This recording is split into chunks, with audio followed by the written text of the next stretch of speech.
আশা করি ভালো আছো। প্রতিবারে নিয়ে আপনার সামনে নতুন আরেকটি ভিডিও নিয়ে চলে আসলাম।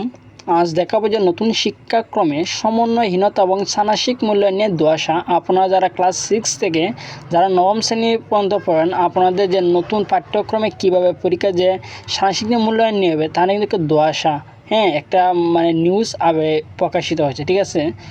তার জন্য বলি, আপনি যদি এই চ্যানেল নতুন হয়ে থাকেন তা আপনার কাছে রিকোয়েস্ট থাকবে যে এই ধরনের নিত্য নতুন ভিডিও পাওয়ার জন্য অবশ্যই চ্যানেলটি সাবস্ক্রাইব করে পাশে থাকুন, ঠিক আছে। আমার সহজে সেই নিউজে যে শিক্ষাকর্তা.com কিন্তু একটা নিউজ প্রকাশিত হয়েছে আজ 24 তারিখ, ঠিক আছে, 24শে জুন 2024। দেখতে পাচ্ছেন যে আমি আপনাকে যদি একটু দেখাই যে নতুন শিক্ষাক্রমে সমন্বয়হীনতা ও ষান্মাসিক মূল্যায়নের দোয়াশা, ঠিক আছে।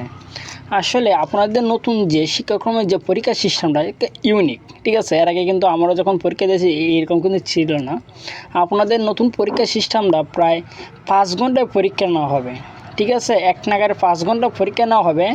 তার মধ্যে আবার 5 ঘন্টা আপনার 16 পেজ দিয়ে একটা খাতা বানানো থাকবে, ঠিক আছে। বুঝতে পারছেন যে অনেক বড় খাতা থাকবে পরীক্ষায়, ঠিক আছে। আমি আজকে দেখাবো যে নতুন শিক্ষাক্রমে যে সমন্বয়হীনতা এবং ষান্মাসিক মূল্যায়নে যে দোয়াশাটা উঠেছে সেটা দেখাবো।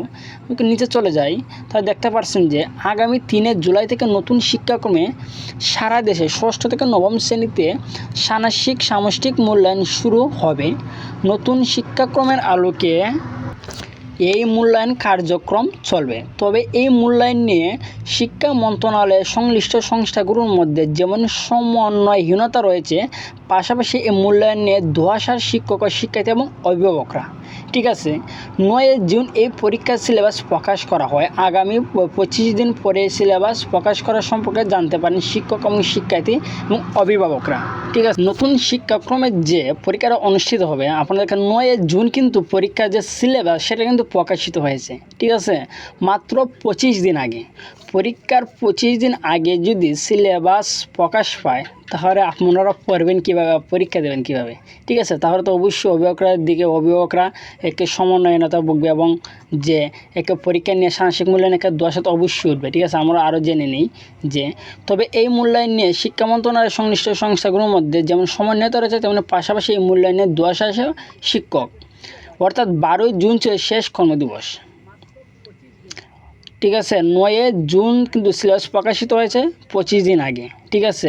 অন্যদিকে কিন্তু ঈদ এবং গ্রীষ্মের ছুটি 13 জুন থেকে শুরু হয়, অর্থাৎ 12 জুন ছিল শেষ কর্মদিবস, 12 জুন কিন্তু শেষ ক্লাসটা হয়েছে, ঠিক আছে, স্কুলে। এই দিন বিকালে প্রকাশ হয় মূল্যায়ন পদ্ধতি এবং শিক্ষা প্রতিষ্ঠানে কীভাবে প্রস্তুতি নিতে হবে সে সম্পর্কে। সংশ্লিষ্টরা বলেছেন যে 2 জুলাই পর্যন্ত গ্রীষ্মের ছুটি থাকায় শিক্ষা প্রতিষ্ঠানে আর কোনো কর্মদিবস নেই, অর্থাৎ স্কুল খোলা নেই, প্রস্তুতির সুযোগও নেই, ঠিক আছে। শিক্ষা প্রতিষ্ঠান যেদিন খুলবে সেই দিনই পরীক্ষা, যেদিন স্কুল প্রতিষ্ঠান খুলবে সেই দিন কিন্তু পরীক্ষা ছিল, কিন্তু সেটা কিন্তু বদ্ধরা কিন্তু তারা কমিয়ে এনেছে, একটু পরে বলতেছি। যে ফলে পরীক্ষার প্রক্রিয়া সম্পর্কে শিক্ষার্থীদের জানানোর কোনো সুযোগ ছিল না, তাই কারণে বাধ্য হয়ে গ্রীষ্মের ছুটি 1 সপ্তাহ কমিয়ে আনতে হয়েছে, ঠিক আছে। পরীক্ষাটা শুরু কিন্তু 3 জুলাই, কিন্তু 2 জুলাই পর্যন্ত আমরা শেষ গ্রীষ্মের ছুটি ছিল, তার জন্য 1 সপ্তাহ তারা আগে আনছে, ঠিক আছে। তার জন্য 26 তারিখ কিন্তু স্কুল খুলবে, ঠিক আছে, পরীক্ষার জন্য। প্রশ্ন হচ্ছে যে গ্রীষ্মের ছুটি কেন 12 জুন পরীক্ষা প্রক্রিয়ার প্রস্তুতির নোটিশ দেওয়া হলো, কেন 3 জুলাই থেকে পরীক্ষা নেওয়ার রুটিন দেওয়া হলো, ঠিক আছে। মূল্যায়ন নিয়ে বারবার পদ্ধতি এবং সিদ্ধান্ত পরিবর্তন করা হচ্ছে, এই কারণে শিক্ষা বোর্ডের সময়ের সঙ্গে মিল রেখে এগিয়ে নিতে পারছে না। নতুন শিক্ষাক্রম এর আলোকে মূল্যায়ন পদ্ধতি, ঠিক আছে, নতুন শিক্ষাক্রম যে আলোকে যে নতুন পদ্ধতি সেটা কিন্তু তারা এগিয়ে নিতে পারছে না, ঠিক আছে।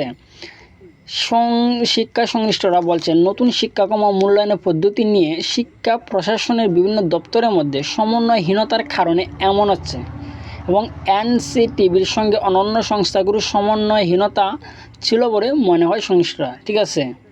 আশা করি বুঝতে পেরেছেন যে কেন সমন্বয়হীনতা হয়েছে, ঠিক আছে।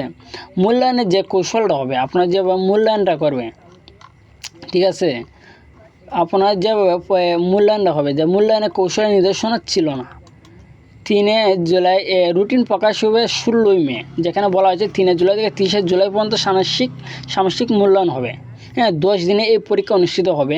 কারিকুলাম অনুযায়ী সপ্তাহে শুক্র শনিবার সাপ্তাহিক ছুটি থাকলেও শনিবারও পরীক্ষার আওতায় রাখা হয়েছে, তবে পরীক্ষা পদ্ধতি সম্পর্কে কোনো ধারণা দেওয়া হয়নি।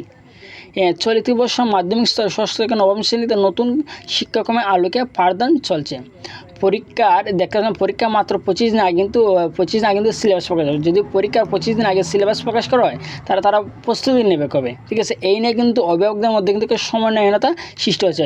ঠিক আছে, তারপর এখানে তো আমরা একটু নিচে চলে যাই। দেখতে পাচ্ছেন যে জামিল হোসেন নামে ঢাকার এক নামী প্রতিষ্ঠানের এক শিক্ষক জানান যে স্কুল থেকে 2 দিন আগে আমাদের জানানো হয়েছে পরীক্ষা হবে 5 ঘন্টায়। ঠিক আছে, পরীক্ষা মান বন্টন এখনও পায়নি। পরীক্ষার মান বন্টন কখন হবে এখন কিন্তু তার সেটি কিন্তু বলতে পারতেছে না। ঠিক আছে, কত সময় লিখিত পরীক্ষা বা কত সময় ব্যবহারিক পরীক্ষা হবে সে সম্পর্কে এখনও স্পষ্ট ধারণা পায়নি।